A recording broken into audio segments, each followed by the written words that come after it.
பீச்ல வந்து நிறைய பேர் கடை போட்டிருக்காங்க. ஆமா சார். இதுல வந்து ஒரு நாளைக்கு எவ்வளவு உங்களுக்கு வருமானம் வரும்? சோ எத்தனை வருஷமா இந்த கடை வச்சிட்டு இருக்கீங்க நீங்க? ஒரு 8 இயர்ஸ் ஆச்சு. 8 இயர்ஸா வச்சு. என்ன படிச்சிருக்கீங்கன்னா? நான் +2 ஃபெயில்.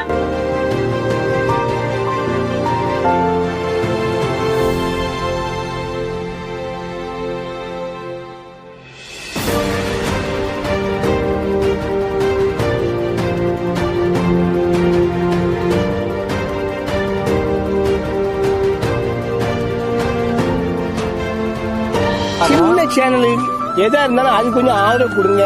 உங்க பொண்ணான கையை கொண்டு அந்த பெல்ல தட்டிடுங்க. அவங்களுக்கு சப்ஸ்கிரைபர் 5-10 ஏறுனா அவங்க மனசு சந்தோஷப்படும். வணக்கம் ஃப்ரெண்ட்ஸ், நம்ம இப்போ பெஸ்னார் பீச் வந்திருக்கோம். 2வது ஸ்ட்ரீட் சர்ச் உள்ள போயிட்டு பீச்சுக்கு போற செகண்ட் ரைட்ல ஒரு கடை வச்சிருக்காப்ல. ஸோ மக்கள் நிறைய கூட்டமா இருந்து எப்பவுமே ஒரு பொருள் குவாலிட்டியா இருக்கு இல்ல ரொம்ப டேஸ்டா இருக்குதான் மக்கள் கூடுவாங்க. எங்க ஒரு அண்ணா இருக்காரு, அவர்கிட்ட ஒரு இன்ட்ரோ கொடுத்துருவோம். ஆனா பேசுவோம். ரஞ்சன் சார். ரஞ்சனா. சோ எத்தனை வருஷமா இந்த கடை வச்சிட்டு இருக்கீங்க? நான் ஒரு 8 இயர்ஸ் ஆச்சு. 8 இயர்ஸா வச்சு. என்ன படிச்சிருக்கீங்கன்னா? நான் +2 ஃபெயில். +2 ஃபெயில். எனக்கு தெரிஞ்சு நான் கூட கம்மியா படிச்சிட்டான்னு தோணுது. ஒரு பிசினஸ் மாதிரி அண்ணன் ஒரு பிசினஸ் மேல பண்ணிட்டு இருக்காரு. சில பேர்லாம் வந்து இன்ஜினியரிங் படிச்சு ஆர்ட்ஸ் படிச்சுட்டு ஸ்விக்கி சுமோட்டோ எல்லாம் ஓட்டுறீங்க. எனக்கு தெரிஞ்சு தப்பு கிடையாது. அது எதுக்கு ஸ்விக்கி சுமோட்டோ ஓட்டுறது வந்து இன்ஜினியரிங் படிக்கணும். அண்ணன் வந்து +2 படிச்சிருக்காரு, ஃபெயில் வேணும். ஆனா வந்து ஒரு தொழில் முனைவரா ஒரு உணவு வந்து சேல்ஸ் பண்ணி அவங்க குடும்பத்தை ரன் பண்றாரு. அதாவது கடையை பத்தி சொல்லணும். நம்ம கடை வந்து HTK கடை. நம்ம கடை நிறைய வெரைட்டிஸ் இருக்கு. ஸ்ப்ரிங் போல்ட் இருக்குது, பால்ஸ் இருக்குது, நெகட்ஸ் இருக்குது, மோமோஸ் இருக்குது, ஃப்ரெஞ்ச் ஃப்ரை, மோமோஸ். மொஜிட்டோல வந்து அது பண்ண ட்ரிங்க்ஸ் ஐட்டம் மொஜிட்டோ. ஓகே. அதுல வந்து ஒரு 6 வேரியன்ட் இருக்குது. 6 orange mojito, strawberry mojito, pineapple mojito, mint mojito, chilli mojito. So மொஜிட்டோல இத்தனை வெரைட்டியா இருக்கு பாருங்க. பீச்ல நிறைய கடை இருக்கு. ஆனா அன்னோட கடையில வந்து மொஜிட்டோல இத்தனை வெரைட்டியா போடுறாங்க. அதெல்லாம் கூட்டம் நிறைய பிச்சுக்கிட்டு போகுது. சோ நீங்க ஏதாச்சும் வந்தீங்கன்னா மறக்காம சாப்பிடுங்க. ஆனா இப்ப கூட ஒரு கேள்வி எனக்கு கேட்கணும். ஆமா சார். இப்ப மழை வந்தது நான் சமீபத்துல. ஆமா சார். மழை வரப்ப நிறைய பேர் வந்து இந்த மாதிரி கடை வச்சுட்டு இருக்காங்களே, அவங்களாம் வந்து இப்ப ஒரு 3 நாள் நல்லா வந்து ரொம்ப கஷ்டப்பட்டு இருப்பாங்க.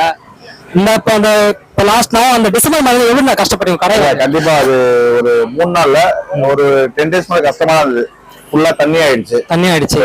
அதெல்லாம் முடிஞ்சு வரதுக்கு ஒரு 10 நாள் ஆயிடுச்சு. 10 நாள் ஆயிடுச்சு. அது ரொம்ப நம்மளுக்கு எல்லாருக்கும் பாதிப்பு. நம்மளுக்கு இல்ல, நிறைய பேருக்கு பாதிப்பு பீச்ல. சோ கடை வந்து இப்போ லோன் மாதிரி போட்டு ஓன் பிசினஸ் தான். சோ நீங்க யாராச்சும் லைஃப்ல முன்னுக்கு வரணும் அப்படின்னா தயவுசெய்து ஏதோ ஒரு கம்பெனில ஒர்க் பண்ணாம அந்த மாதிரி ஒரு பிசினஸ், அது எது வேணா இருக்கலாம், இன்னும் ஒரு பிசினஸ் எடுத்து ஸ்டார்ட் பண்ணுங்க. லைஃப்ல முன்னுக்கு வாங்க. ஏதோ ஒரு ஐடி கார்டை போட்டுக்கிட்டு ஒரு 8 ஹவர் போயிட்டு யாருக்கும் கை கட்டிக்கிட்டு பதில் சொல்லிட்டு மண்டை பிச்சுக்கிட்டு HR எல்லாருக்கும் கை கட்டி பதில் சொல்லுங்க. தொழில் முனைவரா வந்து முன்னுக்கு வாங்க. சோ இப்போ பீச்ல வந்து நிறைய பேர் கடை போட்டிருக்காங்க.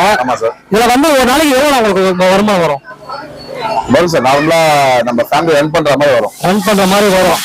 சோ இதெல்லாம் ஒரு நிமிஷம் நம்ம ஸ்டாண்டர்ட் சொல்ல முடியாது. ஒரு நாள் வந்து கஸ்டமர் அதிகமா வருவாங்க, ஒரு நாள் டைம் வராம இருப்பாங்க.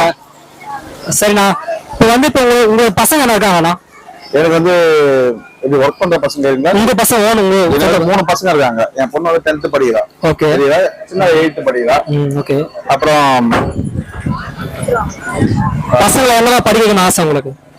பசங்க வந்து சிவில் எக்ஸாம் எழுதணும், அதான் என்னோட ஆசையே. சிவில் எக்ஸாம் அதாவது IPS படிக்கணும்னு சொல்லிட்டு அண்ணன் சொல்றாரு. சோ அண்ணனுடைய கனவுகள் வந்து நிறைவேற இந்த புத்தகம் வாழ்த்து தெரிவிக்கிறோம். அதையும் தாண்டி நிறைய பேர் வந்து என்னன்னா வந்து அவர் அங்க போயிருக்காரு வெளியே. சோ மறக்காம நீங்க ஏதாச்சும் பெஸ்னார் பீச் வந்தீங்கன்னா அண்ணன் கடையில வந்து மறக்காம வாங்கி சாப்பிடுங்க. சாப்பிட்டு டேஸ்ட் எப்படின்னு சொல்லுங்க. நான் வந்து வெறும் யூடியூப்ல போடுறோம் அப்படியே, அதையும் தாண்டி டேஸ்ட் பார்த்து சொல்லுங்க. ஏன்னா நிறைய பேர் வந்து சும்மா ரிவ்யூக்கெல்லாம் போடுவாங்க. சோ அண்ணன் கடைக்கு வந்தா செகண்ட் ரைட் தான் உள்ள இருக்கு. சர்ச் வந்து உள்ள வந்தீங்கன்னா பஸ் நகர்ல 2வது லைட்ல இருந்து ஃபர்ஸ்ட் கடை தான் மெயின் என்ட்ரன்ஸா இருக்கு. HTK கடை வந்து பாத்துக்கோங்க. வந்து சாப்பிட்டு டேஸ்ட் சொல்லுங்க. வெறும் வந்து நாங்க யூடியூப்ல போடுறதா சாப்பிடுங்க. வேற ஏதாச்சும் வந்து சொல்ல மாட்டாங்க.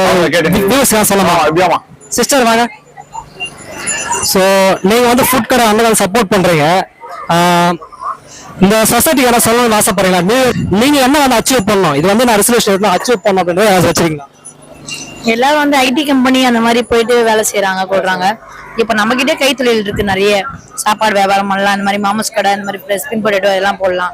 எங்கேயாவது ஒரு கடை எதுனா எங்கேயாவது வாடகையோ ஏதோ ஒண்ணு பண்ணா கூட மாசம் ஒரு 30,000-40,000 சம்பாதிக்கலாம். இன்னொருத்தவங்க போய் காலையில 9 மணிக்கு போறது, நைட் 5 மணி வரைக்கும் உட்காந்து 6 மணி வரைக்கும் உட்காந்து கை கட்டின்னு வேலை செஞ்சுட்டு அவங்களுக்கு மனசு ஸ்ட்ரெஸ் ஆயிட்டு நம்மளுக்கு என்ன அதுக்கு உடம்பு தான் போயிடும். அந்த மாதிரிலாம் இருந்தா அதுக்கு இந்த மாதிரி கடை போட்டு ரன் பண்ணா ஒரு நாளைக்கு 1000 ரூபாய் 2000 சொல்லிட்டு இப்போ ஒரு தொழில் மனத்துல வந்து போட்டியா வரும். உங்க கடை இல்லாம வந்து நிறைய கடைங்க போட்டிருக்காங்க. சோ அதையும் தாண்டி உங்களுக்கு வந்து கஸ்டமர்கள் வந்து இந்த ஃபுட்டு சாப்பிடுறாங்களா? இல்ல, எங்களுக்கு ரெகுலர் கஸ்டமர் இருக்காங்க. அப்படியே ஒரு நாளைக்கு 10-20 கஸ்டமர் இருந்தாலே போதும். வேற நாங்க ரொம்ப ஆசைப்பட மாட்டோம். ஒரு நாளைக்கு 10 கஸ்டமர் இருந்தாலும் அதுலயே நாங்க சம்பாதிச்சிருக்கோம். நீங்க என்னக்கா படிச்சிருக்கீங்க? நான் 10th தான் முடிச்சிருக்கேன். 10th தான் படிச்சிருக்கீங்க. சோ வாழ்க்கையில வந்து நான் இந்த கடை இல்லாம நான் வந்து இது ஆயிருக்கணும் அப்படின்னு வேற ஒரு லட்சியம் இருக்கா? கோல் இது வந்து நான் படிச்சுட்டு ஒரு போலீஸா இருக்கணும், இல்ல ஏதாச்சும் ஒரு கம்பெனில ஒர்க் பண்ணிக்கணும் அப்படின்னு இல்லாம நீங்க வச்சு ஃபீல் பண்ணிருக்கீங்க எதையாச்சும்? எனக்கு ஐபிஎஸ் ஆகணும்னு ஆசை. ஐபிஎஸ் ஆகணும் ஆசை இப்ப இருக்கு. ஆனா உங்க மேரேஜ் ஆகி கடை பார்த்தா வந்து தடைப்பட்டுடுச்சு. சோ உங்க பசங்களை வந்து என்ன படிக்க வைக்கணும் ஆசை? பொண்ணு வந்து ஐஏஎஸ் படிக்கணும் ஆசை. ஐஏஎஸ் படிக்கணும். ஸோ அக்கா பார்த்தீங்கன்னா வந்து கடையை ரன் பண்ணிட்டு வந்து ஸோ அவங்களுக்கு படிப்பு தடைப்பட்டு திரும்ப நடைபெற்றுலாம் போக முடியல. ஆனால் இப்போ காலம் கடந்து வந்து யோசிக்கிறாங்க வந்து ஐபிஎஸ் ஆகணுன்றது. ஸோ அவங்களுடைய பிள்ளைங்களை வந்து ஐபிஎஸ் ஆகணும்னு சொல்லிட்டு லட்சியமா வச்சிருக்காங்க. ஸோ அக்காவுடைய கனவை வந்து நிறைவேற நாங்களும் வந்து விஷ் பண்றோம். ரொம்ப நன்றிக்கா. நன்றி. சின்ன சேனல் எதா இருந்தாலும் அது கொஞ்சம் ஆதரவு கொடுங்க. உங்க பொண்ணான கையை வந்து அந்த பெல்ல தட்டிடுங்க. அவங்களுக்கு சப்ஸ்கிரைபர் 5-10 ஏறுனா அவங்க மனசு சந்தோஷப்படும்.